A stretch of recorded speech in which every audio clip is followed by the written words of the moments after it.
And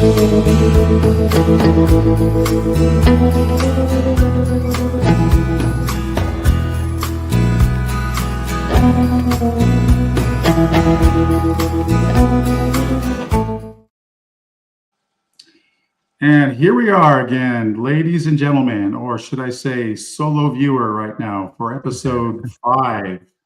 We mean it this time of Cold Blooded After Dark.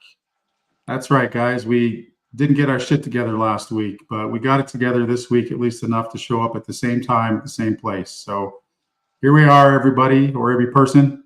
Cold Blooded After Dark, episode 5. Now we're going to talk about, on this episode, what life's going to be like for Raffi in prison, amongst a few other things, probably. Raffi, how are you doing?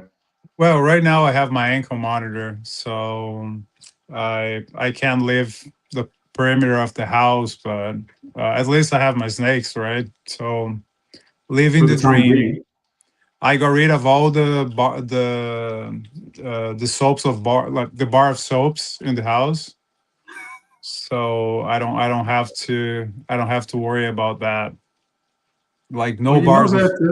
that liquid soap is can be a bit of a lubricant. So just keep that in mind when you're showering with the masses there in the maximum security prison that they put ball python smugglers. Exactly. I don't know. I'll have to get from all the money that I made smuggling ball pythons. I can afford a good lawyer, so hopefully I don't have to go there. I'm surprised that you can afford anything with all the money that you've made from smuggling ball pythons. So, so let's recap a little bit. So you went on my channel, my content last week to tell everybody straight dope on what happened. Anything new since then? I mean, has DHS left you alone or whoever they've transferred it No, to? they never contact me again. The funny story was I was watching Billy's episode today. I couldn't watch live yesterday, and he was talking about the inspection that he had like in his house, his new facility, and the inspectors knew about the story in Canada. So Oh, he's like, really? oh, like he was like, oh, so we heard what happened with your buddy and in with the Mexico border, and it was like, oh God, now it's international news. So, but luckily, I think it was as I told people, like I got a lemon and I made lemonade, right? So Yeah. basically I made like I had some fun, laugh with some friends. Even at the office, I sent the reels that I made and stuff, and we were like laughing about it. But I got worse news, which was the Partho clutch. So after that, I could have some slack cut, but nope. So one of my most anticipated pairings was a Partho clutch, Yeah. which happens is the third time that happened to me. So it is what it is. Yeah. Well, I mean, you deserve it. So, I mean, that's just how it goes. But I can't deny that, but back to the smuggling. Can you get any of the snakes back? Like, what's going on with the snakes? I tried because DHS is not involved with it. Basically, they have different departments that take care. Like Right. DHS takes care of the criminal part of it, and animal wildlife is the one that has the possession of the animals. Whoever took them. I'm still trying, but I don't see anything coming out of that, and it scares me a little bit because I don't know where the snakes are. So Yeah. I mean, how are they being kept now? They're not still in the bags, are they? I mean, I don't think no, they no, would do that. I think they're in a good place. I guess that they have like breeders or rescues that would take care of them. But what I'm afraid of, like how many animals? Usually rescues, you got really pretty sick animals that came from horrible situations, and then they put every animal in quarantine in the same place. So I don't know if I want that risk for my animals. Like I could be risking like Nido, and Yeah. so I don't think if I had a bigger facility, I would probably do it and put it in a different place and just treat it as a separate facility. But Right. I wouldn't. You have too many things that can go wrong, and Yeah. I can't risk my animals. Unfortunately, I had the idea of doing a actually doing an auction of all of the animals and donate all the proceeds to a good cause or something like that. Because I mean, I've been paid, so I don't need that money. Right. But in order to do that, I'll have to put the animals in quarantine for at least 3 months, because I wouldn't just be like turning my back and just like turning back and just like sending the animals to people not knowing if they have something. So it will be a long process. So That's interesting. I wonder. So there's a place in Boise that Motor City Morphs. Thanks for chiming in. How's it going? We're doing well. I'm doing a so little better man. than Raffi. There's a place in Boise, a reptile store that's getting a huge shipment of snakes. I wonder if that, I just wonder if that has anything to do with that. Probably not, but be curious I to think it would be ask them too when I go out far. there. That they probably found someone in Texas. Yeah, They don't want to. They're not going to be shipping animals. I would think. I don't know, because it's a lot. If you think about it, for a rescue, it's a lot to take, because they had two extra animals. I don't know who those animals were from, but they okay, had two animals that were not mine. right. So basically, they have to have placed like 39 tubs, Yeah, and I don't think a lot of people would have that, especially rescues that have limited resources. And I got you. So, as far as making lemonade out of lemons, what are anything positive come of this? Have you had more inquiries? Have you had more oh, interest, more it communication, was info? actually 99% positive, like, because most people knew me, so they reached out to me saying I didn't think that you had anything done with this. People Right. making me aware of the situation. I have a bigger following now. Not that I have a huge following, because I'm not much into Instagram. I know I have to be better, but so most of it was positive. We had fun. I had fun, like, making those videos and stuff. Some laughs and bringing awareness. Yes. Yeah. This is not AI, folks. This is real. This was a picture taken by Border Patrol. This was actually on their website. And I actually brand my that's how I ship the snakes, in like cardboard boxes inside of bags. Yeah. I just like put them, and I brand the inside of the box too. Yeah. Well, I mean, we thought that Raffi was on a secret mission for good, but turns out he was a criminal all along. Look at Exactly. I those was trying to eyes. hide. Look at those eyes. That right there, you are a criminal. Period. You are Talking breaking the about law right there. I can tell. talking about Mortal Kombat. I was literally Sub Zero in there. Yeah. All right. So that's good. So on to other things. What is How is next? oh, um like me, or you just like talking in general? Either one, both. I was gonna ask you, like, how is your season going? Like, have you been pairing, or like, do you have snakes that are developing? Yeah. So I'm doing a couple hybrid pairings right now. My high end girls are not ready yet for the ball pythons. So I've got an OD, I've got a OD dreamsicle that didn't go last year. And so I'm swapping out two males. I'm doing a tri-stripe male. I've got an OD blade tri-stripe male, and I've got an Angolan. And so I'm swapping the two out, see who wins. Either way, it's going to be good for me. I want to put some tri-stripe in lavender We'll put some lavender and tri-stripe. Which way do you want to call it? You want to call it lavender and tri-stripe or tri-stripe and lavender? You pick it. Either way, Is one more I don't work. reflective I than don't the other? work. I don't work either. So I don't even know how would call them. Yeah.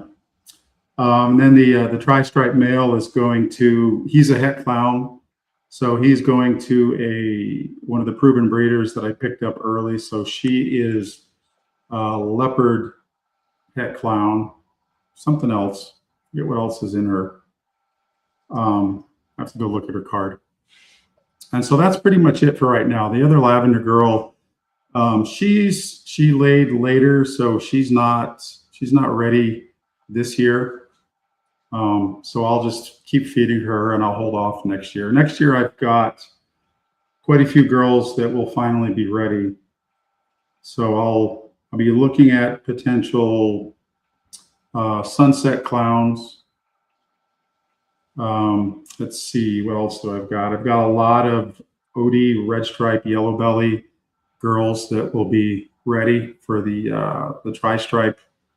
So I'm going to get all that together. I really like the color and the pattern of the OD yellow belly red stripe. Yeah, I've got quite a few things going on. I've got the burn ball. I'm pairing her with a blackhead OD Cypress het clown male. She is a bamboo. I'm not a big fan of bamboo, so I'm trying to put something else in there that is a little bit darker. And I love OD and everything, so I think OD and that will look pretty nice. And so if I get some 75% balls out of that don't have bamboo, I'll hold those back and I'll breed them to my 50% dwarf perms when they come of age. So I got a lot of stuff growing. Are you gonna That talk about? Go ahead. pair of Angolans, they've already locked. So hopefully I'll see something later this year if everything works out. And are you making Angolans to hold back some, or you're making them primarily for sale? I'm going to hold back a few. I would like to breed my own line of Angolans. I really like the lighter colors. The northern Angolans are a little bit lighter in color than the ones in the more southern range. And so I've got one that's darker Houston line, and then the rest are a little bit lighter. My one female is really light. She's lightened up quite a bit. So I want to try to breed that, see if I can get some lighter color Angolans hatched out. So I'll hold a few back and then sell the rest. Cool. So I mean, they're my favorite snake. To be perfectly honest, it's a toss up between them and the Royal Angolans or the Angry Balls. Do you want to talk about your new project, or you're gonna keep it as a secret for now? Which new project? You're gonna have to give me hand signals. The black and white, the one that you told me that you're getting sooner than later. Another species. Oh, black and white. Yeah, I should have picked up on it. Well, if you just said iridescent, that would have been. Yeah, but then I didn't want to give too much information. Just like if you didn't, if you wanted to keep it under wrap right now and then make the review when you have it, or yeah. I mean, it's no big secret. I mean, I'm working on getting some Bolin's pythons. So that's something that I thought I would probably get into a lot later, down the road. But looking at time, I'm 50. And so what if I get them now, I'm 57, before I'm really seriously considering clutches. And then on top of that, they've historically been hard to breed, at least in the United States. And doing research, talking to folks in Europe that have bred them successfully, repeatedly, I don't think we have the right information here.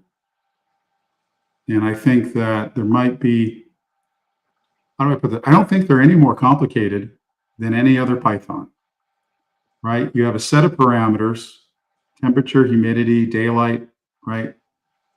Meal cycling, depending on the species. Those are all still the same inputs. They're just different variables.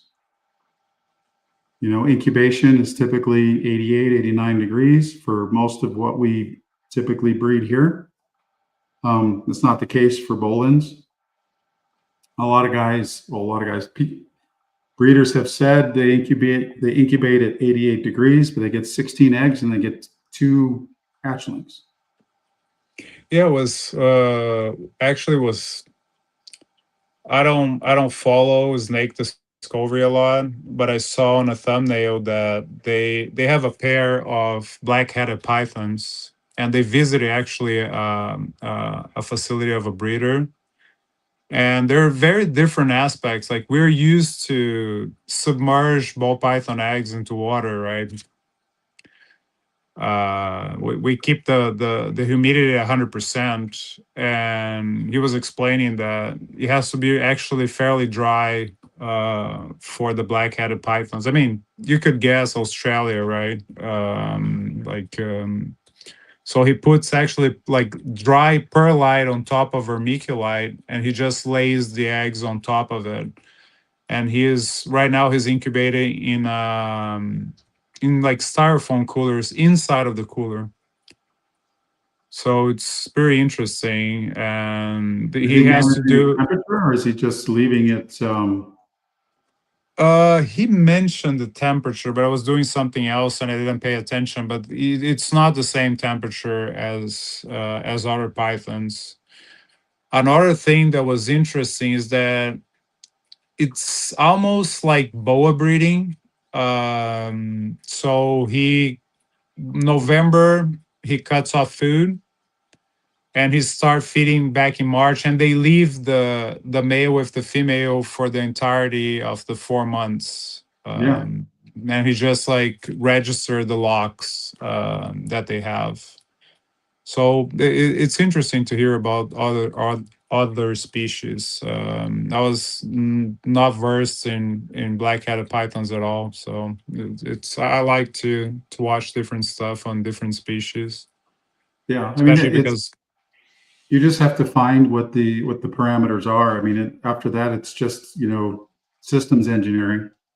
It's making sure you stay within each parameter and, voila. And most Each, species are very tolerant because nature, right? You can't control everything, but there is, as you said, there's a minimum that you have to follow, so you are successful. And so with Bolins, most people get eggs. They actually breed, and they're not being able to hatch. Is that what's happening? I haven't so, followed. so it has been fairly easy for folks to get locks. I would say a little bit more difficult for those females to develop and lay. And if I had to put a number on it, I would say a little under 50% of the folks that get locks end up with clutches. They seem to reabsorb quite frequently. And that might be due to some environmental factor that we're not paying attention to. I have a few theories on that, but they're not fleshed out enough to really mention. And then the guys that do get clutches, from what I can find out on the internet, which I'll be honest, I can't get anybody to really talk to me about them. They're incubating too high a temperature. These snakes rarely see 85 degrees where they live up in the cloud forest in Papua New Guinea. And these guys are incubating at 88 degrees Fahrenheit. And so my question is, why the hell would you incubate at 88 if 85, for example, is a really hot day and that's a transient temperature in and of itself? So my theory is that incubation temperatures are way too high, and you get a few snakes out of a large clutch that end up hatching. Hatch rates might be a lot better at lower temperatures, and that's kind of what I'm thinking. Because the herpetologist that goes over there quite frequently, Ari Flagel, I think is his name. I mean, he's temped the eggs with the female wrapped at 74 degrees. So why would you incubate at 88? I mean, that data point alone, one data point, that data point is very valuable because it was a female in a den on the eggs, 74 degrees. Yeah, we should follow what is done with geckos. I think will be more successful. Maybe if your room is warm enough, not even put it in the incubator. Yeah. Well, the other thing too is that the temperatures might be too warm for the males to have viable sperm. And so that's why the female tends to reabsorb quite a bit. So that's the other thing. I mean, these snakes go through, if I remember correctly, throughout the entire year, they go through large temperature swings between night and day.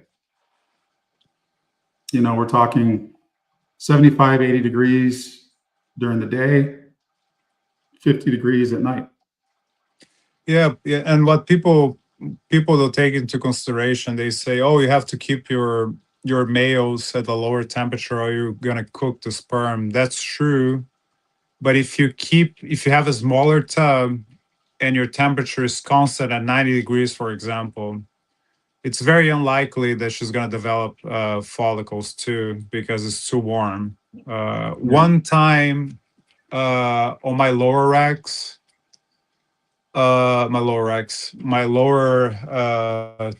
rows of my rack, I usually have to leave the temperature at 100 degrees on the thermostat to reach 90 because it's concrete floor, so it's very very low, very cold at the bottom.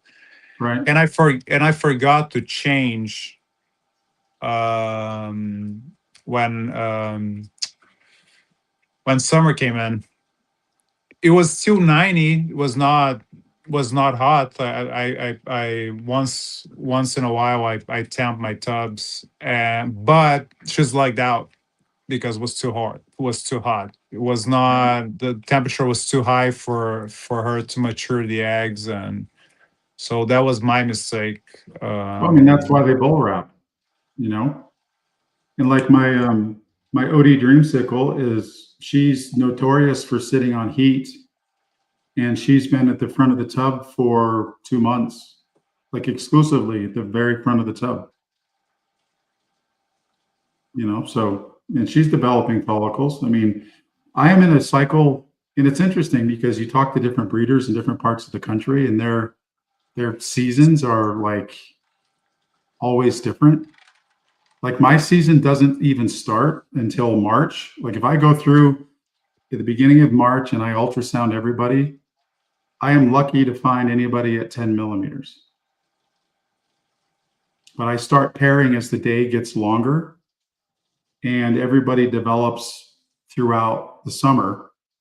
And then I get eggs in the fall, right? October through, I got my first clutch in October, my last clutch in December, in late December, New Year's Eve.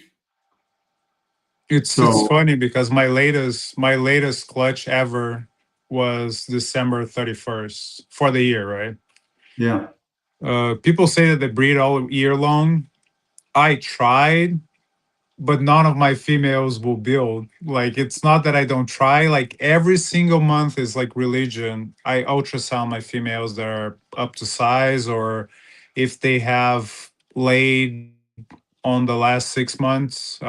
After 6 months, I start ultrasounding after 6 months after they lay.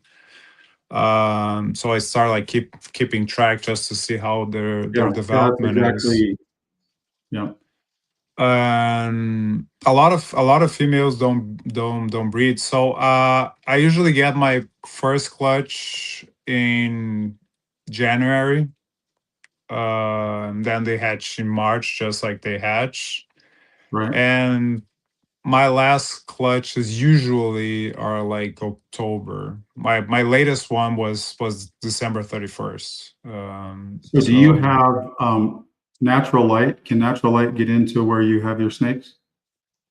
none of Non-natural light. what I do is I kind of use the lights, the artificial lights, in a season cycle, right?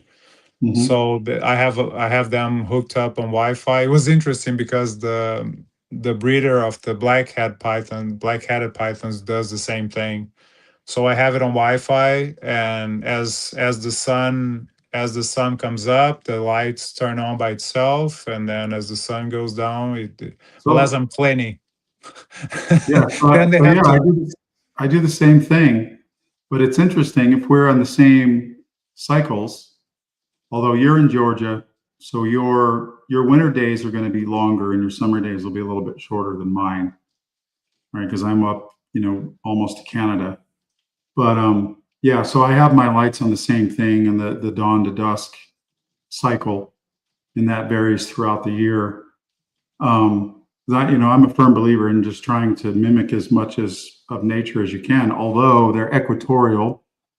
However, I mean, you do have some seasonality. I mean, there's a reason why we have the Tropic of Cancer and the Tropic of Capricorn, right? I mean, you do get, a shorter daytime cycle with rain in the winter, and a longer daytime cycle with drier, less humidity in the summer. So, And there is um, a reason why I have a curve. Like my clutches are like this. Like the March and the October, November are the outliers. right.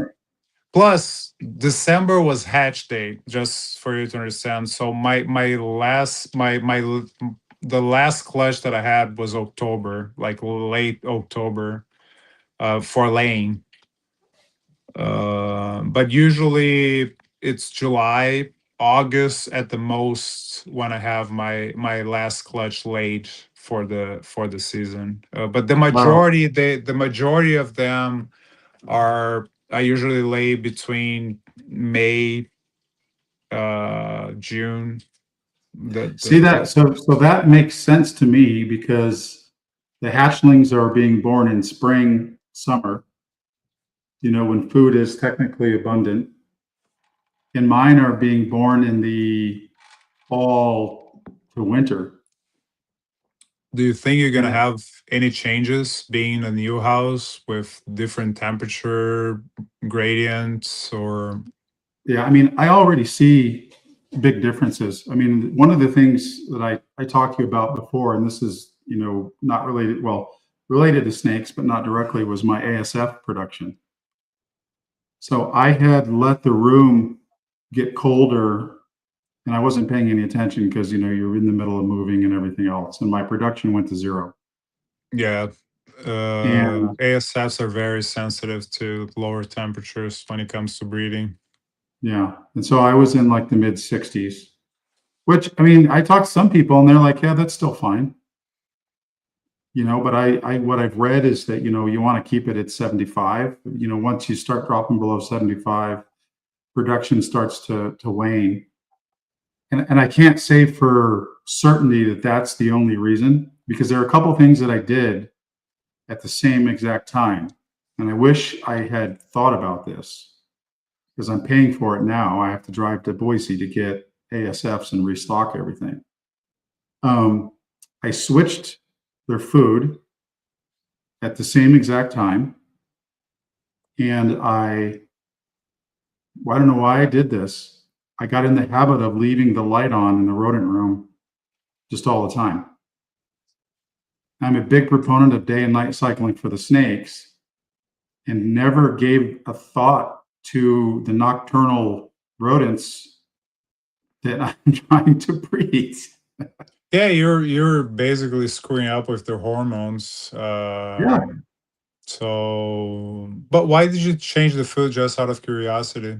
So I'm always trying to find the highest protein, highest quality, best bang for the buck. A lot of people are like, why do you feed them dog food? I feed them the high end dog food, 27, 30%. dog food. I try to find, holistic organic ingredients. My thought is that if I put a lot into the inputs, high quality food, right, I'm going to get better clutches, things like that, yada, yada, organic, all that stuff. Um, and so, I mean, I haven't had enough. I mean, I won't have any data to say that it works or that it doesn't work because I've not bred snakes outside of having doing that with the ASFs. But I mean, may eventually I end up with average clutch sizes that are larger than the average breeders. Maybe I don't know. I mean, we put a lot of effort into eating right, as a family, and it was actually my wife's idea. She's like, we're always worried about GMOs and crap in the food. Why are you going to go and buy like crap food for the rats that's mass produced? I was like, you know what? That's a really good point. I mean, I might as well invest in the inputs for the food. It's still cheaper for me to do that, raising them myself than buying them. I still buy them and cycle through just so that I've got options, right? So if I have something like this where my ASF production drops, I can give these guys frozen thawed and, it's not too much of an issue. I have outliers.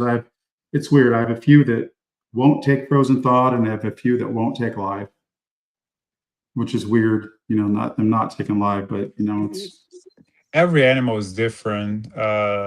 Some animals eat better in bigger tubs because and some animals they want to feel comfortable, but you get to a point if they're too big for the tub, what's going to happen is that the snake is going to it's going to feel that they're trapped in a corner. They don't have the safe space. So you have a hatchling that is growing and it kind of outgrew, but you can hold it a little bit in that tub yet because well, whatever, you don't have space or you're not feeling comfortable moving because you're afraid that it's not going to eat. You're going to put that rodent in front of their face and they don't have any yeah, space and they don't have where to go. So every animal is different. Like some animals I have to put hides inside of the tubs because they yeah. I like have the to do the hide. same thing. Even though, and when I take it away they stop eating, so that's what they want, that's what I give them. But Yeah, going back to the food, what people don't realize is these animals are going to be gut loaded.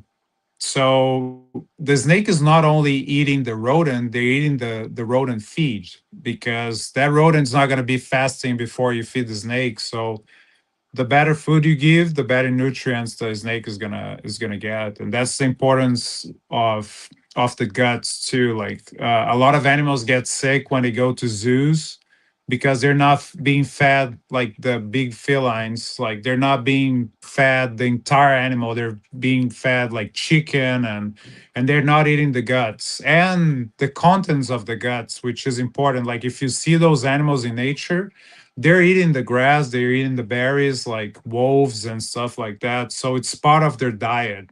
They're yeah, not going to be separating the gut contents and just eating the stomach and the liver and the kidneys and whatever. So it's some things that we don't think and we skip. So I think it's a very good point of giving a good diet to your rodents too. yeah. I mean, that was another reason I wanted to stay small so that I could afford those inputs. Because the old adage, if you don't control your overhead controls you. So you get to a point where you've got hundreds of snakes, and then you're breeding your own rodents to support. I mean, you do this. You do like 20 hours a day sometimes. Can you with the rats that you produce? Could you afford to feed them the highest end stuff you could possibly feed them? I could. My main thing is not. I do sunflower seeds and I do kalmba, the Yeah. 23%. What I like about the kalmba is it has a little bit more moisture than The what's the other Missouri, one? Uh, say it again. the Missouri. Yeah, And after I fed them the comba, they didn't want to go back to. They were not eating the Missouri. So, and you have all the nutrients in there too. Like you have the vitamins, you have the minerals. Like I don't think I would be able to if I don't put like a vitamin complex. I don't know if I'm gonna be able to give everything they need unless it's like a very high variety. Yeah. I tried giving eggshells too with a little bit of egg, but they didn't like it that much. My colony, at least. Yeah. And the most important thing to have when you're breeding rodents is have a bunch of rodent traps on your rat room. I I had to do, and people don't understand this. So the problem is when you have escape and you haven't seen it. Sometimes you're like you have multiples in a tub and then you think one escaped but then actually like two escaped like the when they have the pups, right? Like so you have like a wean or a small or and you haven't seen that it jump out of the tub. So I had escaping and I didn't see it because I don't care like when it's escape and I see it I'm gonna lay and crawl on the floor until I get it. Like I don't let them loose, so I didn't see it. Next day, my wife was like, "I think we gotta chew out on the water line," and I was like, "Oh crap!" So I went in there. Luckily, the water container was very low, so it kind of like damped the shavings, but it didn't like overflow the tub, Okay. so that didn't kill them. Didn't. But the problem is, if you guys seen how the freedom breeder racks for rodents are, you have the feeder on you can put the feeder in the back, but I don't have room to be turning them to fill up, and then I cannot see it like when it's empty for the feed. Like you have Right. the troughs for the food. So what happens is the water line goes in between the food. So when you have a chew out, not only it's gonna flood the tub, but basically the whole feed turns into clay, like or like a freaking podridge or like whatever you want to call it. And then you have to scoop that thing off, and then you have to get like a brush to take it off, like that paste, and it takes like took me an hour to clean that thing, one tub. So So, I reset all the traps and I got him. so another reason not to get too big, at least for me, is so I hate filling the rodent waters, but I will not go to a watering system just for that risk. But think So about everything this. I have has a big water bottle. And so every day I go and I refill all the water bottles. Like that's like my biggest thing, right? As I go through, refill all the water for everybody because I know, it's always, you always automate the tasks you dislike the most, right? In order to prevent burnout. But, in this case, I don't want what you just described. How long does it take? How long does it last? The water bottle. I Like do it if you every don't day. change it. Oh, if I don't change it, probably 2 days. So that's my point. It can work. I could never do that because of the like be The filling up scale. like that would be 30. The other side is two per, so it's 36, 72, 200 water bottles. No, thank you.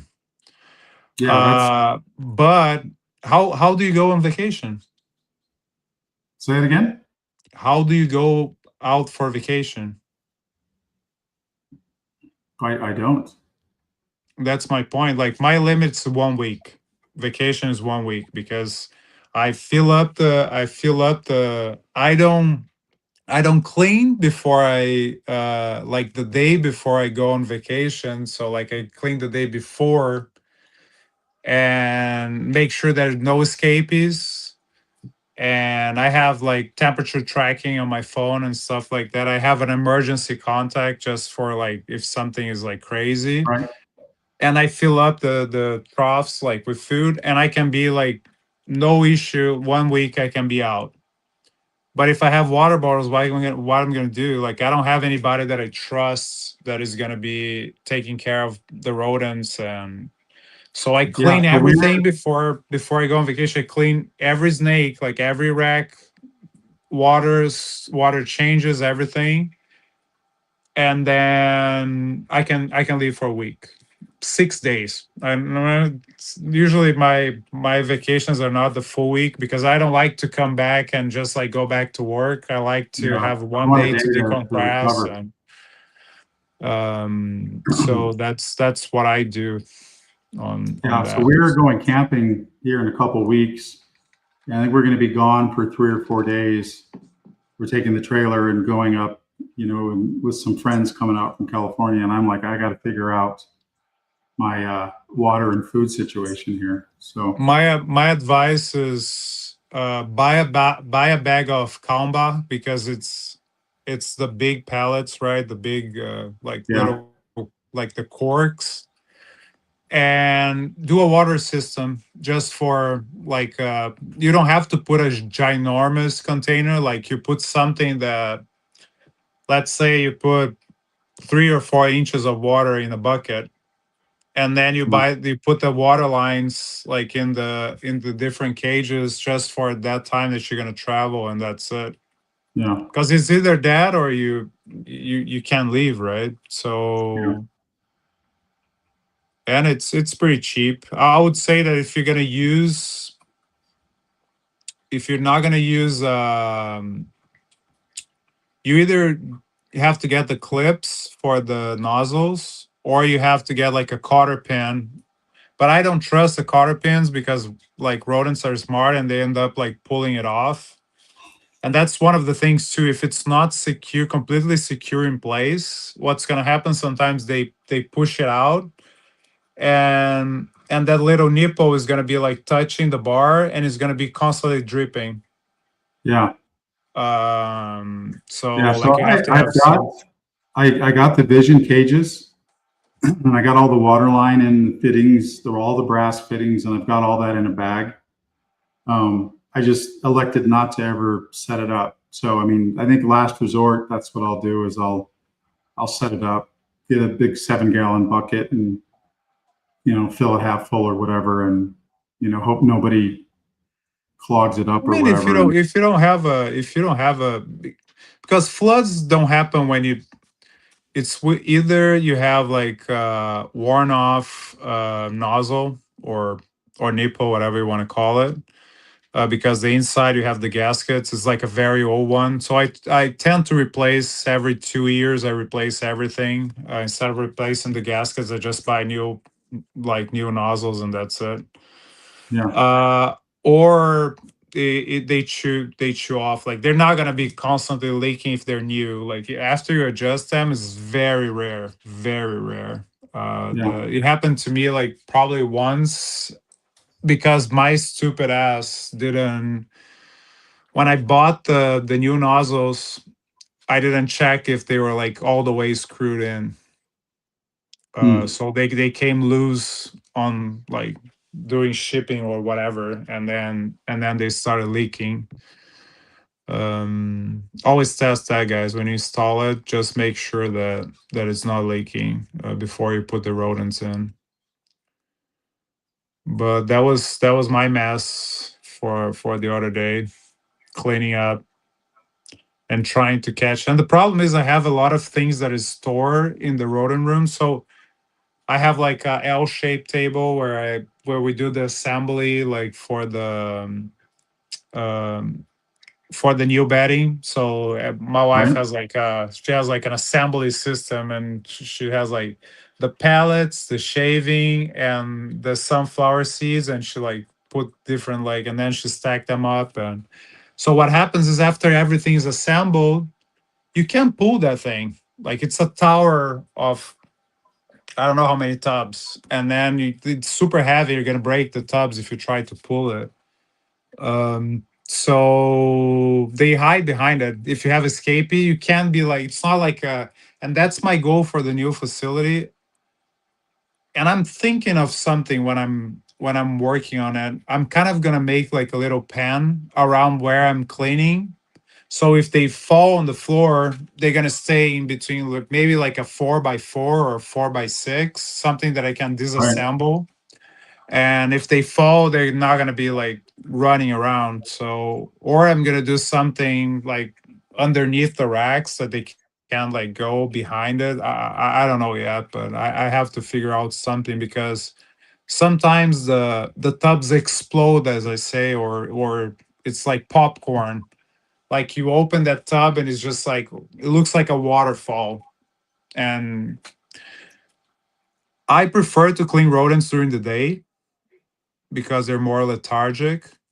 When I clean late at night is a nightmare. I sometimes I tell my wife like let's stop because this is not gonna like by the second tub when you see like they're popcorning out of the thing is stop. Like Yeah. this is not working. So that's another reason I went with the Vision cages because I can take each one and I set it in a great big huge bin. And then, I have a bin big enough where I can put the two next to each other. And so I can transfer from one right to the next one, right? So I get the other one ready, transfer everybody to that one, then go put them back. And then I clean the old one and no issues whatsoever. Yeah, because I didn't want to have to. I was watching that. I was actually watching.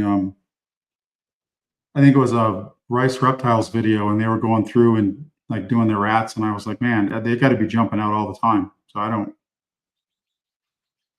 And the That's problem is what. sometimes you open like I used to have the wooden build with the cement tubs.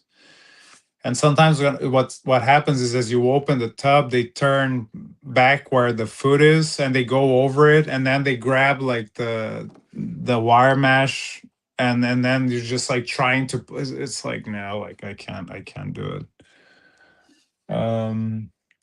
But changing subjects really fast. Did I show you the difference that I had on two of my hatchlings with the same genetics?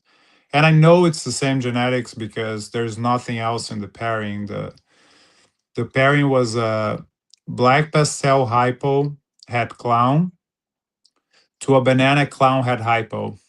So both of these animals are banana black pastel hypo clowns, and I don't Let's know what see. I don't know what's the deal with this, but I'll show you one first, and then I'll show you the other one. It's crazy what's happening, and the more she grows, the fader she gets, and there. So I don't know if you can see it, but Yeah. this is one, and So I'll what was put the this other pairing again? ones. Was a black pastel hypo head clown to a banana clown head hypo. Okay. And I don't know if you're gonna be able to tell the difference, but look at Yeah, I can this. see the difference. It's insane. It's insane. She's like really, but you can see the banana, Yeah. but it's super faded. Yeah, almost blue for the one in your left hand. Mm-hmm. I, I That's don't what I I don't said. know I don't know what's Well, going you on. actually you have the same blue in both, but the one in your right hand is just, you've got a lot more orange. Yeah, almost I don't know, like it's weird. And the more she grows, like the more fading she's getting compared to this one. There's like super orange and Yeah. because the grays are almost the same. Like this one is a little bit more milky, like Yeah. faded, but the yellows and oranges are like completely faded. And there is like nothing else in the pairing. And I have another one to let's see. Uh, these are the females I have. Let me put this one back before she escapes. Oh God. and the mayo is very close to the other one, so it is a little bit lighter, but it's the same thing. Oh yeah, So I don't yeah. know That is what's interesting. You got something weird going on there. I don't know what's the deal, but it's very different.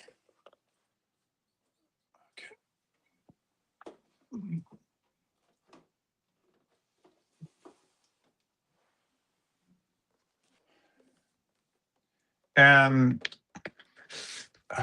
this is the time of the year that I start getting dry out of content, because you don't have clutches. So I think what I'm gonna do for the next episode, I want to be consistent again. I kind of slack, just because Yeah, we've both life been is pretty busy. life. But I want to be consistent, like on a weekly basis, and I'm gonna start showing my holdbacks, just like part one, part two, part three, while I'm getting the clutches until I have something else to show. I have some other like cool stuff. Let's see if this is the one. I'm sure you'll go through your methodology for why you're keeping your holdbacks.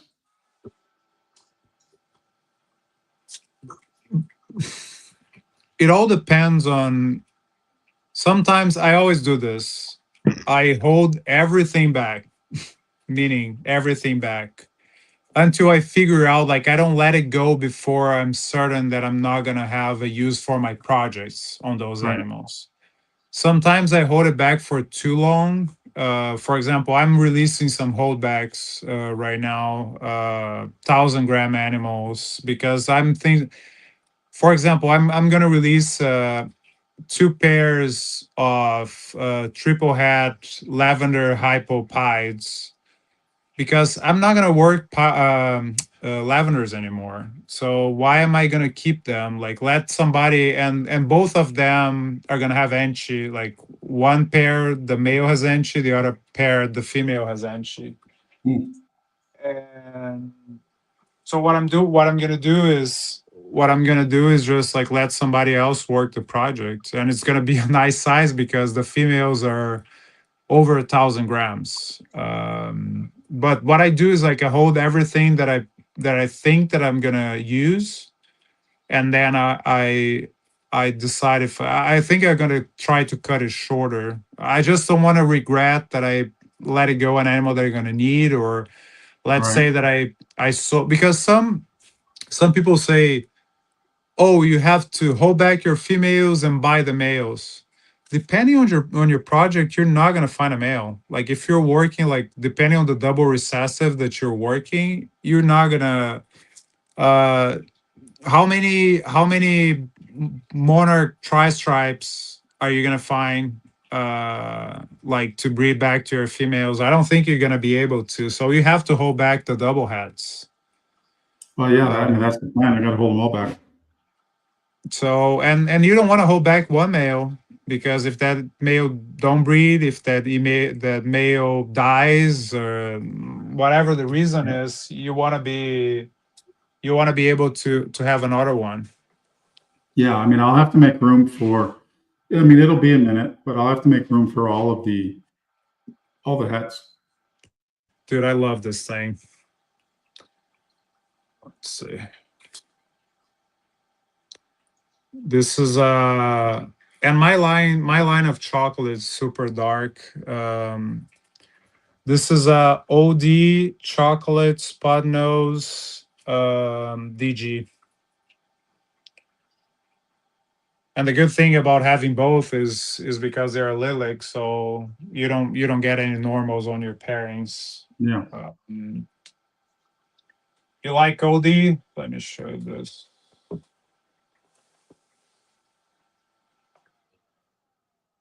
This is how do you say? This is project material. This is not, it's not as super pretty as this, but this is OD Inchi double hat ultra male pie. and I'm working dark stuff too. So this year, I'm hoping I'm pairing already. Hey, what's going on, bud? This year, I'm hoping that I'm gonna get an ultramel, um a blackhead ultramel pied. So I have a ultramel pied male being bred to a blackhead double het. So luckily, I'm gonna hit one. I don't know, but if I can hit at least like um a visual that is hat or something like that, that would satisfy me. But then I'm thinking like if I get like a male that is a black hat ultra male pied, I can put back to Yeah. this females, and then like you start mixing the OD with black hat, which I think is really cool. Yeah. Um, it's a shame that black pastel doesn't work with pies. It's such a shame that you don't have much pattern because I love the interaction with. An ODYB black pastel. It doesn't have to have clown or anything. It just looks amazing to me. If you add hypo to it, then let's see if I have it here. Here, this is just a black. This is just a black pastel. This is just a black pastel hypo clown. Look at the colors, and it's faded. This is orange. Like it's not. It's showing like a rust orange. This is super orange. Yeah, that's So pretty. if you add OD and yellow belly, Oh ooh. yeah. So that's what I'm saying by hoarding and holding back more than like this season I held back six hypo clowns with different incomplete dominance, like and this is only females, and I held back one male, that is that one that I showed you, the banana black pastel hypo clown. um what else is cool? She's gonna make me get up and get a few of my snakes. Of course. Oh, I love this girl too. This is I don't know if this is my favorite from last season, but it's top three if it's not favorite.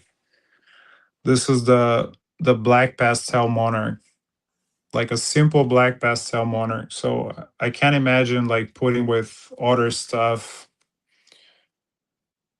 on the, like with clown and other dark stuff. Yeah, I love how she looks, and she's a little bit darker. No, let's see, she's more orange, not more darker, like in real person. Yeah, it's good looking. Yeah, I know, and I haven't even showered today. So here's what I've got for blackhead right now, or one of my blackheads. So this is blackhead, Nice. yellow belly, desert ghost, at cryptic. Yeah, I love dark So with he's desert ghosts. yeah, he's 700-ish grams. If you start So he's pairing him, not yet. I haven't seen any sperm plugs, but yeah, that's he's a what good people don't eater. realize. He's growing fast, so I feel like he's a big toddler. So it might be a little early for him, but you can see, you kind of see where I'm going to go eventually with the tri-stripe, right? Say it again. So I said you can kind of see where I'm going with the tri-stripe. You get the idea. No, that snake looks One of really the good. directions, not counting the monarch. So yeah, he's good. Eats, hasn't missed any meals. Is it? Just a second, Travis? Are you asking if I pair her before? She may be pregnant. Because let's see. Last year, she might have some returns, retained sperm. Oh, hold on. If you ask me, Yeah, people can't read his comment. Here we go. she may have some retained sperm, and I can tell you what was the pairing. If that's the case, that's her question.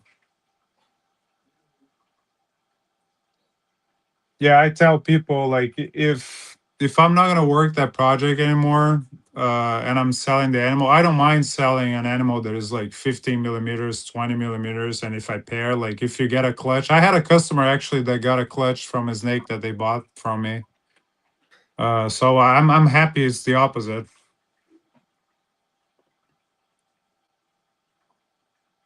I'm team both. I prefer Monarch just because I liked the dark stuff, but I love Ultramel too. I'm just saying I was just showing some Ultramel project, so um, I like it too. But so how many clutches do you think you're gonna get like from different species this year? Like not counting ball pythons. Like if you're talking If about if hybrids and everything goes the way I want it, and like I win the lottery, I will get one, 5 clutches, well, all hybrids, all not counting. hybrids. Yeah, no. You said no ball python clutches, so No, I was asking like I didn't know if you're gonna have like Angolans or something like that. Are they not ready? The pure or um, one pair is going to be is ready. We'll see what happens with those. My males are ready.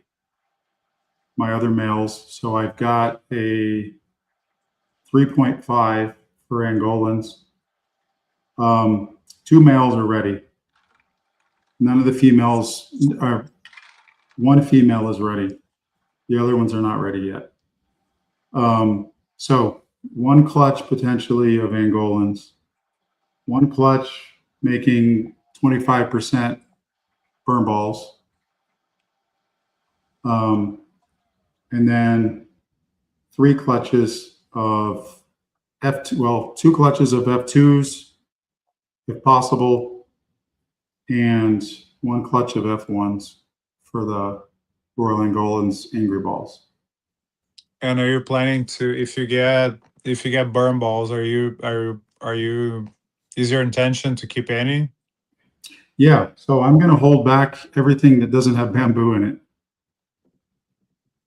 Then you're gonna get So 100% bamboo. then I'll get 100% bamboo, and then I'll have to keep the least bamboo of the keep a couple of the least It's bamboo it's looking. it's it's so big. I'm laughing because it's so funny how odds are. Um, I probably I shouldn't have said had that. I had two terrible odds with Ultramel, and then the last Ultramel to lay, she gave me 8 eggs, 7 Ultramel, and she was ahead. So you never know. Like I didn't get exactly what I got. One, I got a Pastavi Cine that is head for clown. Uh, Oh wow, that's pretty. but as I said, I like let's just as a like they have different complete dominance, but just like out of like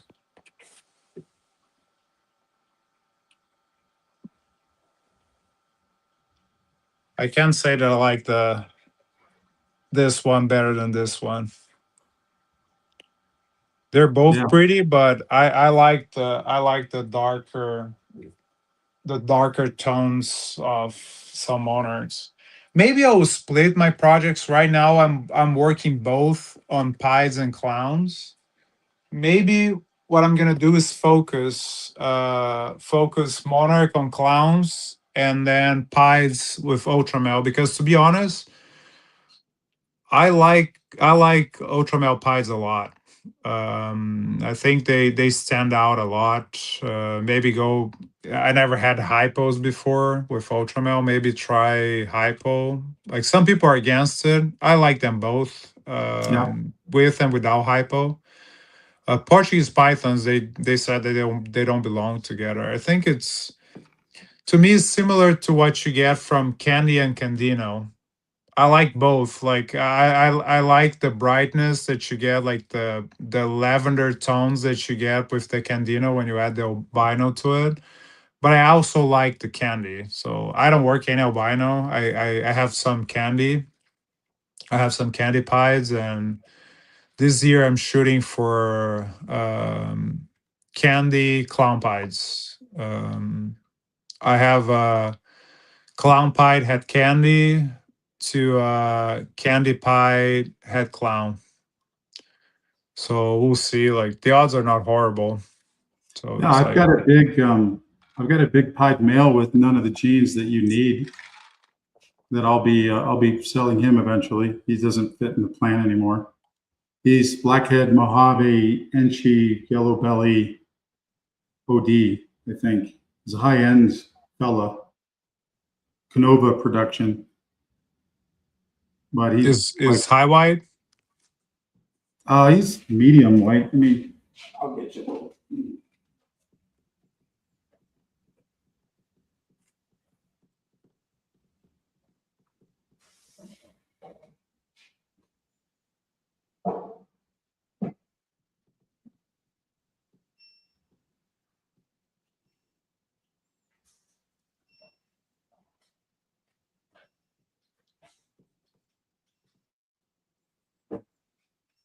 I have to entertain people here.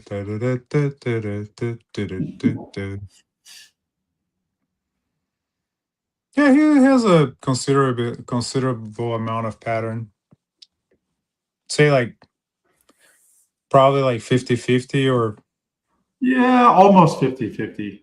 yeah, I'd because it say it's doesn't still, wrap around that much, right? Like it doesn't go down. It's more on the back, the pattern. yeah. He almost looked like the first Burmese pies, like that you didn't get like the whole.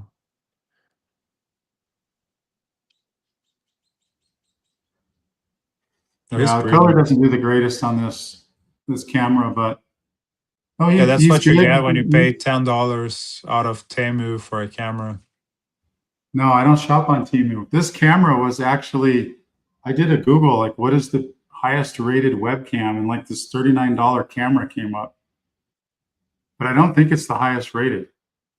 So do you just trust like what Temu tells you? I only trust what China says. Exactly. Oh, he's So pretty. yeah, he's good. I wish I had more interest in pies. I mean, I've got the dreamsicle. I've got another lavender het pied. If he doesn't go anywhere, I might put him to the lavender het pied. That might not be a bad situation. Yeah, I'm aiming for at least 4 pied clutches with one with hypo and DG, and this is just like not counting the candy or anything like Monarch or anything, but Right. I can still hear you. they're all gonna have OD because the Mayo is a super OD pied hat DG. So I'm aiming for double head DG, hypo DG on the pies. But everything that I'm making pie this year, besides the Ultramel clutch, the Ultramel pie, is gonna be visual pie, because whatever I don't keep, I can sell like for as start breeders and pets, because everything is gonna be OD, so they're gonna look good. I want to have some good quality pets to sell too, because that pays the bills. Is that the one that you're sending me? Yeah, this I'm definitely sending you this one for free. Now, this is one of the Sanzinia. This is Pierre. Is that the male that you didn't want anymore? No, he's well. I want them all, but I have a 3.2 and I want a 2.3. So I No, figured I would put one male that's what up. I'm saying.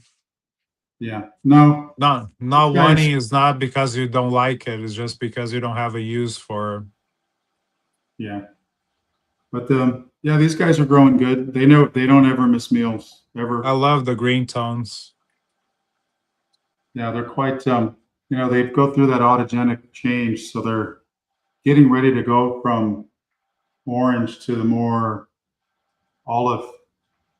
No, They're kind of in a it looks amazing. I just don't have time for, as I told you. I like tree boas more than pythons, to be honest. As far yeah, I as don't know why you don't as have them. Trav, I told you I have ADHD, and right now I got my system like, and I'm always improving, but I got my system to a T. If I add another species, it's gonna put a burden on me. I'm not gonna enjoy it. I'm gonna dread it So you're going because to stay stuck with the species you don't like the most. no, I like the most emerald tree boas. Is just not the time. Yeah. Is not the time. I'll have them eventually. Well, I'll you're have like a lot of them. you're pushing 60, so you got to do something soon. I'm 62 actually. You get your AARP card? Yeah, exactly. No, I'll eventually. I'm gonna have a bunch of emerald tree boas, Amazon basing only.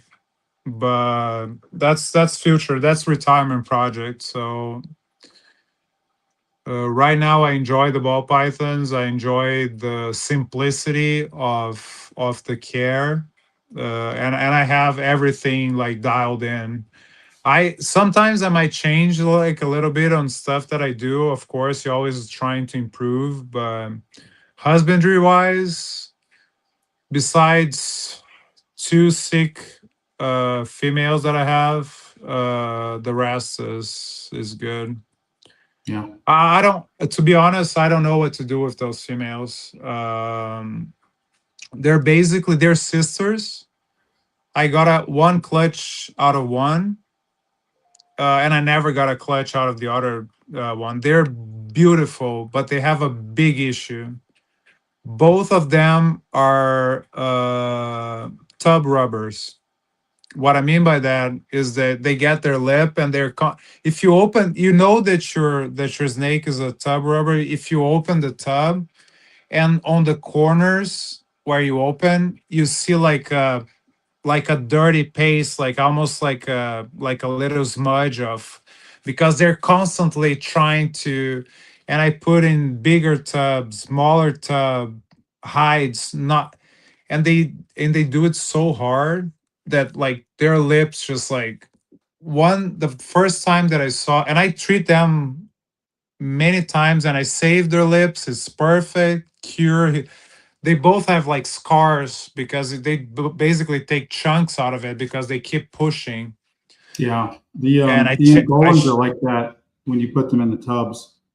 And I have mine in tubs right now and I don't like it. That's why I'm building enclosures to get everybody into an enclosure. Because they're too active. They don't, I think they don't like the low ceiling. And so they rub in like the top of their head. So like I've got Athena in her enclosure, and she's all over the place all the time. Like she's never not moving. Now you feel, and I feel so bad for them because it might hurt. It probably hurts a lot. Yeah, And what I will try to do, I think I'm gonna treat, like one of them is like the lip is like this big, and I'm treating and giving antibiotics already reduced by half.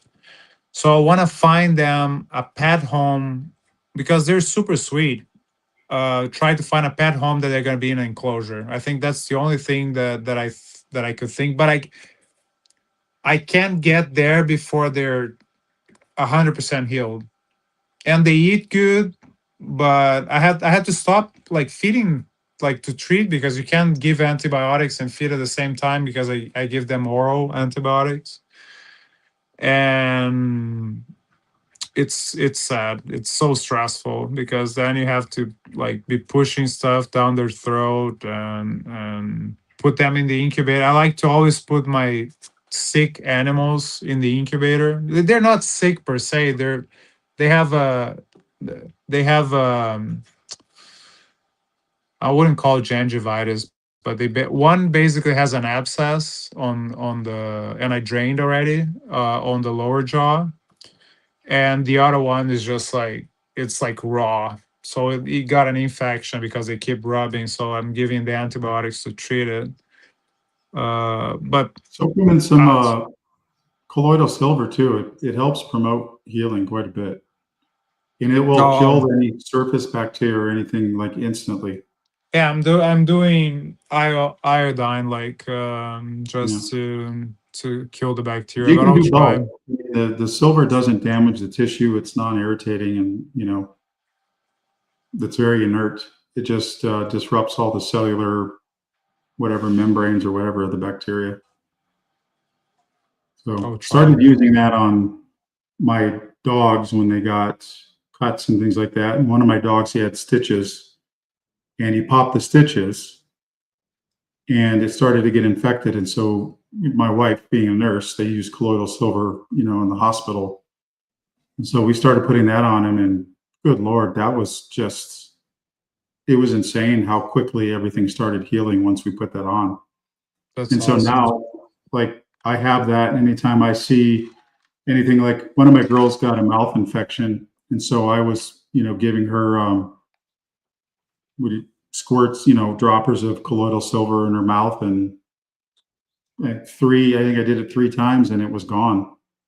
And it's amazing how people don't talk about this, but if I if I would add all the issues, like health issues that I have with ball pythons, the most common is like lip infection because Yeah. they're in tubs, and people don't talk about it because they're afraid that, like, it's common, like they're gonna rub their mouth into poop because you haven't seen it. They're gonna rub their mouth on the tub trying to get out. So you just have to catch it early and just treat it. But it's very Yeah. common. They can get like a piece of cocoa in there, a piece of cypress mulch, and then you don't see it. And if you don't treat it, it's gonna get more serious. Yeah.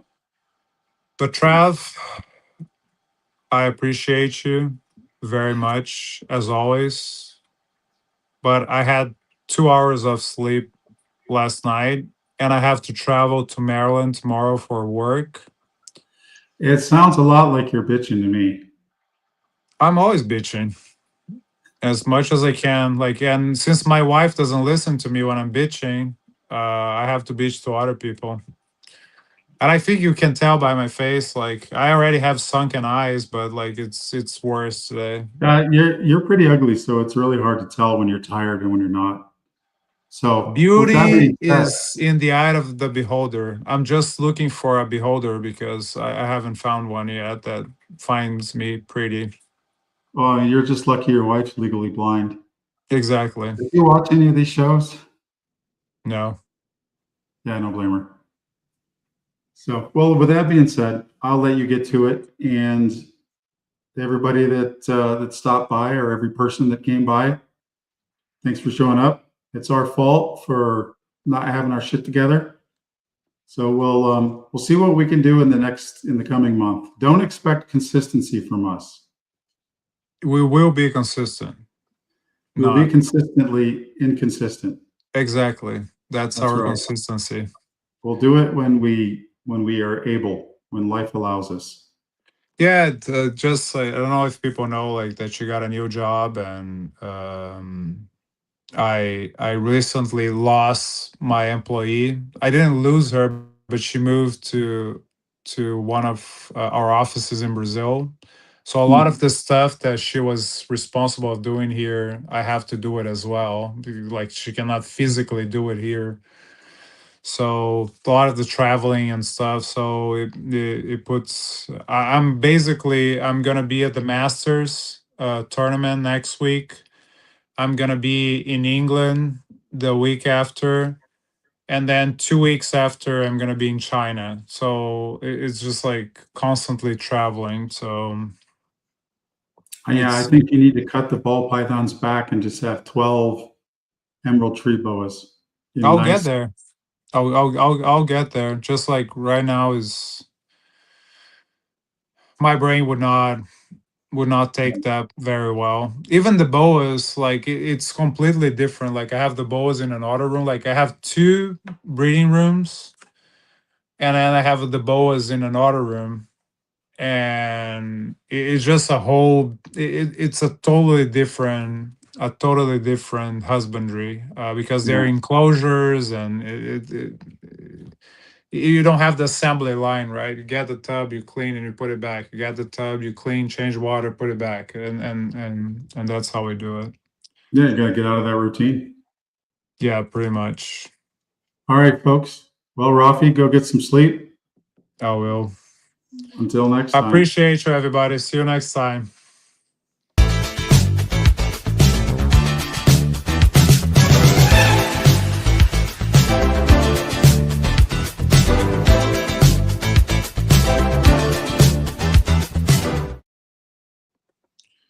Dude,